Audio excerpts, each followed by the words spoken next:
Life has returned to normal and to federal universities across the country following the suspension of the one-week warning strike over salary arrears. At the University of Lagos, our correspondent reports that members of the Senior Staff Association of Nigerian Universities, SSANU, and the Non-Academic Staff Union of Educational and Associated Institutions, NASU, were seen at their duty on Monday. Victoria Tokolo has more. The Joint Action Committee Union, comprising the Senior Staff Association of Nigerian Universities, the Non-Academic Staff Union of Educational and Associated Institutions, and the National Association of Academic Technologists, on Monday called off their 7-day warning strike as they all resumed at their duty posts. The 7-day warning strike, which began on Monday, 18th of March 2024, was initiated due to withheld salaries. This strike is not on suspension. It's a 7-day warning strike. And we have engaged in the strike. The strike ended midnight of yesterday. So that strike has been achieved. If the government does not attend to our demands, it is the national body that will also call for a national meeting.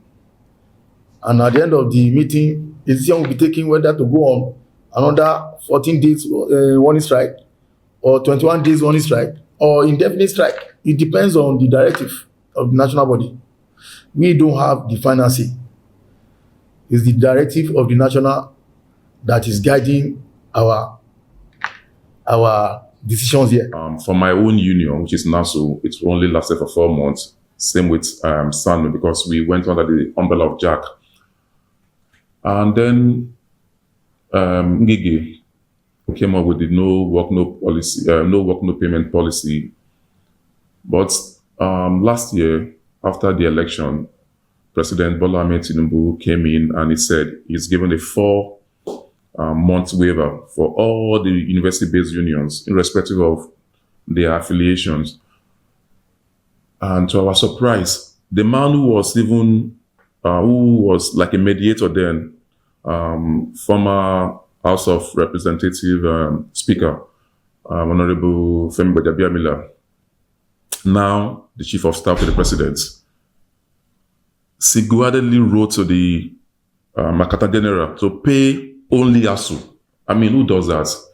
4 unions went on strike, and now you are writing to the Accountant General to pay only 1 out of those 4 unions, segregating the other 3 unions. It's not fair.